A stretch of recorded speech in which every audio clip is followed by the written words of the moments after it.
Thank you very much for joining in. My name is Laomi, like I said, and this is Eitayo Oguyemi. Is a barrister at law, is a partner at Law Ascent, and is also.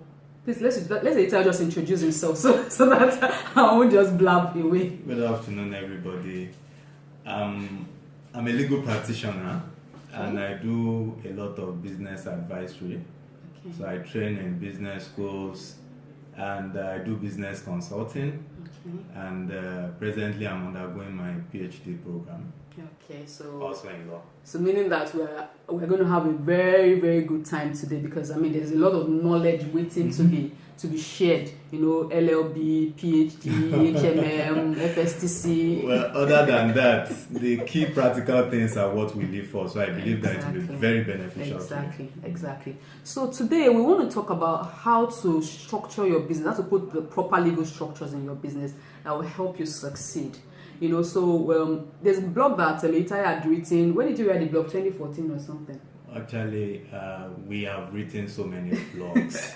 so we've written blog posts. What you should just do is check them online. Yeah, so if you go to Eitayo, what's the website? eitayooguyemi.blogspot.com. Okay, so there's a lot of knowledge, because anytime you post blogs and it sends to me, I just always eagerly go there to learn something new in law. So now we are just giving the floor to start by telling us some things, and then we'll ask questions as we go by. Okay, thank you, Laomi. Let me start this way. In my business session with business people, one of the questions that I usually ask is, what do they do the moment they register their business? And what we often get more than otherwise is the fact that, of course, I go on to do business. First, sometimes you find situations whereby people start doing business even before their business is registered. Yes. So these are common trends that we have noticed.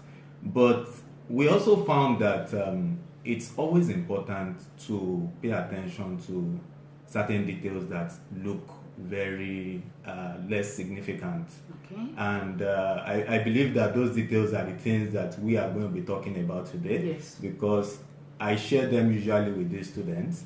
And other than not, what I've also found out is that when these details are not taken care of from the scratch, it's usually difficult to manage them as time goes. So it's more like you're not putting a proper foundation for your business, and you're trying to construct on it. Definitely, it will not be able to stay. Yeah. So we are going to be talking about putting the proper foundation for your business. So we're like the wise man that wants to build his house on the rock. Perfect. Okay. All right. So I think we should start by understanding the difference, as it were, between a business name and if you have a limited liability company. So if you can tell us what are the key differences, and then probably there will be some advantages or disadvantages on both sides. So if you can just shed more light. Okay, thank you, Laomi. I would usually describe the two, particularly because most times I don't address lawyers. So if I'm addressing lawyers, we'll know how to relate in the legal terminologies or legal terms. Okay. So this is how you would know, and this is important for you because not just about you need to know what your structure is like. You need to know whether you're operating a business name or a limited liability company and what makes it either. And you also need to know the kind of brand that you are dealing with, because the implication, or there are things you need to put in place really, depending on the kind of brand that you are dealing with. So how do you know the difference between a business name and a limited liability company? Now, for a business name, I would usually describe it as you putting on an apparel. So let's assume that my name is Eitayo Oguyemi and I'm on a brown shirt today. And let's assume I deal with Laomi, for instance. And after today, we met the next day, I was on a suit. Would you say I'm still the person? Yes. Okay. So the lesson is this. Your business name is as good as you. So it is you doing business in another name. That is why it is called business name. So it is me wanting to do business and not wanting to use my name, Eitayo Oguyemi. And so that's why the law also says that if I'm using my name, I do not have to register my name. If I'm doing business with my name without any addition. Okay, so But when I have a Itayo Ogumemi and Co, then I need to register. wait, so are you saying if I have Laomi Olatunji Limited, do I need to register that? Well, because of the word limited at the back. Okay, what of ventures? Laomi Olatunji Because of the Ventures. venture, you need to register. So I should just say Laomi Olatunji. If you allow me Olatunji and you are doing business, in as much as you are not an infant, you are not an underage. Yes. Why can't you do business Without registering. without registering? Wow. It's more or less like saying that, can I sign a document because I'm a human? Yes, of course, I can sign a document because I'm a human. Okay. But when I want to portray myself in another name, different from my natural name, to do business, what the law says is that I have to register it. Wow. And I think one of the reasons for that is so as to avoid situations of mistakes or misrepresentation, and so that people can even be protected. Okay. So if, for instance, I'm dealing in another name, and the law wants to know what is essential is really to know who is the person behind this name, who is using this name, who is registered in this name. Okay. So that is the essence of business name. So in other words, the consequence of that is that you actually give life to it, because the meaning is that the business name does not exist without you. Sure. It is you doing business in another name other than your name. Yeah. Or you doing business in a name in addition to your name. Okay. So that explains a business name. And how do you know a business name? It's very simple. As different from a limited liability company or all forms of other forms of companies that are not in the realm of business name, you should, as a business person, look at the last qualification, the last word that ends the business you are dealing with. Okay. So, if for instance we have Laomi Olatunji, and that is all, and we say that Laomi Olatunji is registered, and that is the name it is registered in, that gives a presumption that that will likely be a business name. But if it's going to be a limited liability company, it will always end with a limited liability company at the back.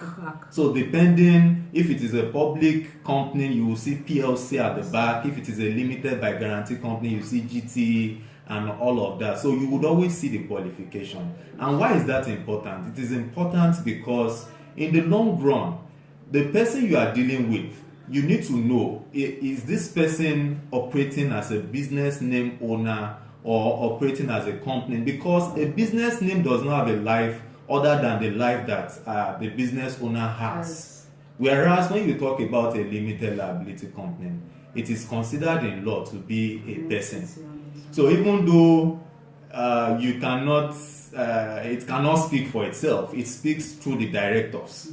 So that's why we call it artificial person. So you will find that a business name owner is doing business, and he or she is the one giving life to the business or the business name. Okay. But the promoters or the ones that come together to register or incorporate the company, the moment that company is registered, they cease to be the ones giving life to the company. So this is how I would describe it. If you want to appreciate it better, you imagine the situation of a pregnant woman. The moment the woman is pregnant, she goes to the maternity. And she goes through lectures on how to make sure that she gives birth to a healthy baby. And whatever she digests, whatever she eats, the baby eats. Yes. So there is no difference. There is that connection that she cannot just wake up one day and say she wants to drop the pregnancy and go out there. The baby, they are together. They must do everything together. But the moment there is a severance of that cord, we have two entities. And so as the baby grows, the baby gains independence. So even a baby that is given birth to today, the mother can still say, let me quickly drop this baby and quickly use the gent or something. And that is because the baby has been given birth to. So this is just almost the same thing with giving birth to a limited liability company. The moment the Corporate Affairs Commission gives you your certificate, it's as good as having given birth to another entity, to a baby entirely. And you will find that if you give the baby good nourishment, the baby will grow healthy, and as baby grows, the baby will give back to you as a parent. And that's why I feel that the aspect of what we are discussing is about giving the good nutrients to your baby so that your baby can grow and give back to you in due season. So the baby is an artificial person in this case. So the baby has a life of its own, meaning your limited liability company has a life of its own.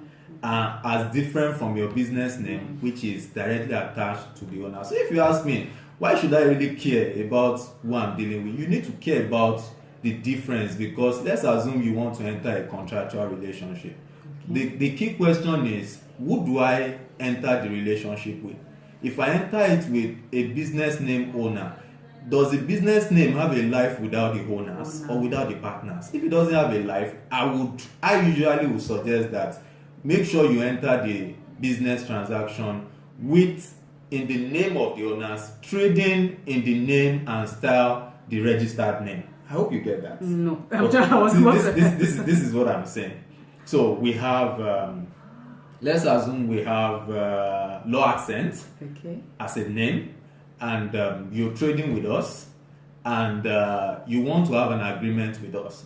My suggestion is that if Law Accent is a business name, then it is safer for you to have it with the partners, and then you can bracket it trading in the name and style Law Accent, because the partners are the ones that give life to the business, to the business name.